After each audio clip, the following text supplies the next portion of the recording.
September 15th, 2016. The Nibiru cover-up is really amazing, folks. As reported by Florida Today, a Delta IV rocket blasted off from Cape Canaveral in the midnight hours of August 19th. According to official reports, the unmanned platform, operating under the auspices of a shadowy organization known as United Launch Alliance, carried a payload of satellites created to safeguard existing military communications satellites that were already in geosynchronous orbit above the Earth. Not many were aware of this launch, and even some among those who had advanced knowledge of it were questioning the payload. The actual payload was a next-generation infrared astronomical telescope, with technology far eclipsing its predecessor, which is NASA's IRAS, which in 1983 was launched into orbit to detect, image, and monitor the Nibiru system.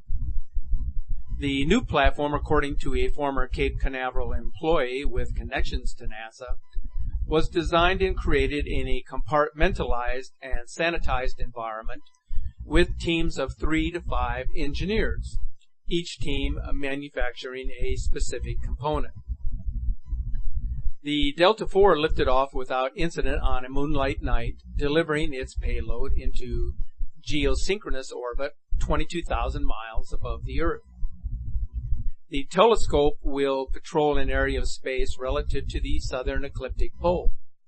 Now, several Nibiru researchers and ostracized NASA scientists have said the Nibiru system is visible from the southern hemisphere.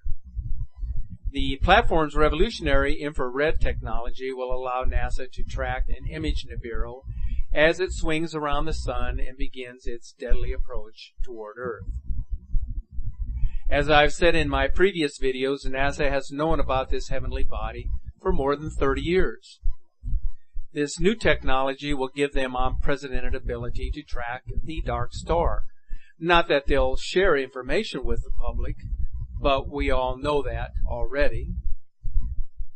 This device employs advanced thermal imaging combined with conventional technology, giving NASA a complete but grim picture of what is approaching us. If you are one of those who are skeptical or who has an access to a telescope, you can point your telescope at the coordinates shown in this video. Now, this will give you a chance to see the satellite under optimal viewing conditions. Planet X will go down in history as the greatest government deception of all time. Whether you call it Planet X, Nibiru, Hercules, Nemesis, the 12th planet, Wormwood, the destroyer, a brown dwarf star, the red or the blue Kachina, know this: your government is actively hiding this knowledge from you because they do not care about you as individuals. How will you be impacted by this? Well, you're going to be impacted in so many ways it is difficult to fathom. But here are just a few of them. Multiple asteroid impacts, massive volcanic eruptions, enormous earthquakes, huge tsunamis, comet impacts, or a magnetic pole shift, which will leave the Earth vulnerable to all manner of deadly cosmic rays. The list is actually even longer. However, I'm sure that you get the point. What I would recommend is that you don't get hung up on the different names for these solar system interlopers, because they each have a slightly different backstory, which will be used by the enemies of truth to try and confuse people. What is important is that your government, specifically NASA, is continuously lying to you and actively trying to cover up massive changes to our solar system and consequently dramatic and life-altering changes to our own planet. There is a list of anomalies already happening to all planets in our solar system, including Earth, but they are minimizing this. Most people know about chemical trails. This is just one tool in your government's arsenal of tricks. NASA even admits to it. They even admit using lithium. What else is NASA up to? Well, they are cutting their live ISS camera feed because too many weird things are showing up and they can no longer explain them with credibility. So NASA uses misinformation and disinformation, excessive information, and censorship, just to name a few of their tricks. There are even rumors of mysterious and unexplained deaths of scientists and UFO researchers. If you don't believe me, start doing some research. Start taking photographs of the sun, or use a welder's mask, or some sort of infrared filtering device that will make this heavenly body more visible to the naked eye. It's there, folks. This is not a fabrication or a figment of someone's imagination. It exists. I have been studying and investigating the Planet X scenario for more than 15 years now. I have looked at numerous images and videos of this incoming system, and I have interviewed a host of experts and investigators who are knowledgeable on this controversial subject. I can bear witness to you of the impact this system has on our own planet and the atmospheric changes that are taking place as a result of this incoming system. I have both seen and felt its presence. It has already affected myself and others in my community in personal ways, as I explained in my last video. Conspiracies, cover-ups, deception, and false flags. Countries and governments have a long history of using these tools, and if you think you are safe or are no longer living in an age when this could happen, you have already succumbed to their false propaganda and are actually helping perpetuate the conspiracy surrounding Planet X. Many of you know who Matt Damon is, an Oscar-winning actor who also happens to be an advocate for social and political injustice. Last year he spoke about the evilness of the world we live in. In some ways, his speech is indicative of what many of us are struggling with today, trying to decipher between right and wrong, between what is real and what is not, between truth and deception. So let's listen in. I start from the supposition that the world is topsy-turvy, that things are all wrong, that the wrong people are in jail and the wrong people are out of jail, that the wrong people are in power and the wrong people are out of power, that the wealth is distributed in this country and the world in such a way as not simply to require small reform, but to require a drastic reallocation of wealth. I start from the supposition that we don't have to say too much about this because all we have to do is think about the state of the world today and realize that things are all upside down. Now, if you don't think, if you just listen to TV and read scholarly things, you actually begin to think that things are not so bad, or that just little things are wrong. But you have to get a little detached and then come back and look at the world, and you are horrified. So we have to start from that supposition that things are really topsy-turvy. And our topic is topsy-turvy, civil disobedience. Now, as soon as you say the topic is civil disobedience, you're saying our problem is civil disobedience. That is not our problem. Our problem is civil obedience.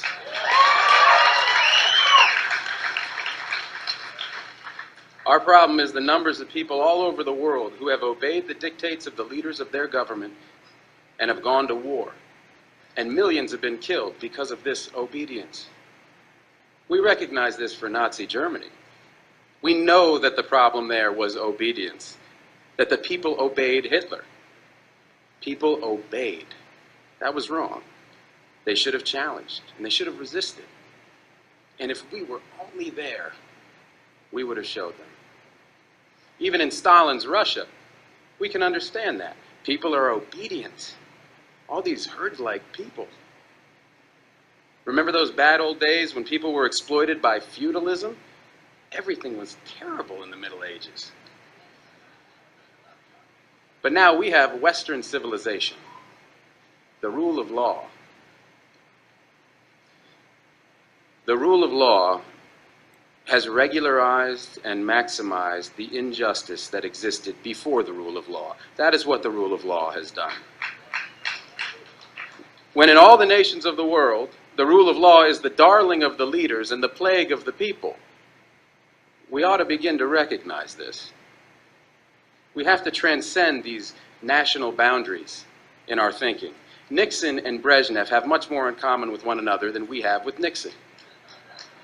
J. Edgar Hoover has far more in common with the head of the Soviet secret police than he has with us. It's the international dedication to law and order that binds the leaders of all countries in a comradely bond. That's why we're always so surprised when they get together. They smile, they shake hands, they smoke cigars. They really like one another, no matter what they say. What we are trying to do, I assume, is really to get back to the principles and aims and spirit of the Declaration of Independence. This spirit is resistance to illegitimate authority and to forces that deprive people of their life and liberty and right to pursue happiness. And therefore, under these conditions, it urges the right to alter or abolish their current form of government, and the stress had been on abolish. But to establish the principles of the Declaration of Independence, we're going to need to go outside the law, to stop obeying the laws that demand killing or that allocate wealth the way it's been done, or that put people in jail for petty technical offenses and keep other people out of jail for enormous crimes.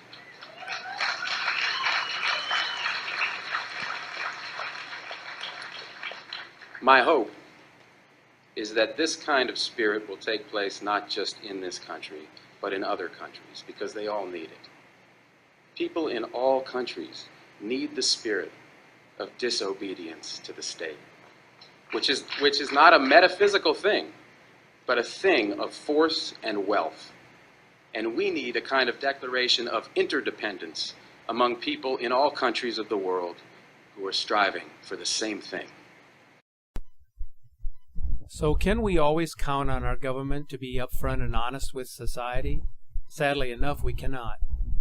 They have shown time and again that the little people do not matter. If you are seeking help, then you are on your own. It is the elite in society who will benefit the most when times get tough.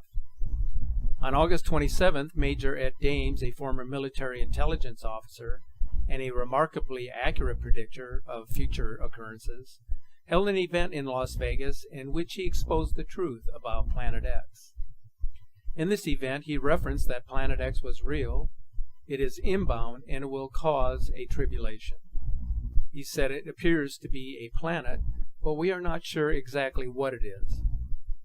He said it will be seen in the sky by December of 2017 and will appear as big as the moon. It will interact with the magnetic field and weaken it. It will also interact with the sun directly, causing very large solar flares. There will be a 12-foot shift of the Earth, and the core will be heating up due to the interaction of Planet X with the sun. There will be substantial volcanic activity and catastrophic lightning storms. In all, he paints a bleak portrait of what to expect in our very near future. Researchers have mostly been silent on this subject for fear of retribution or of being silenced. But Ed Dames took a risk in revealing what he knows and is aware of with respect to the incoming Planet X.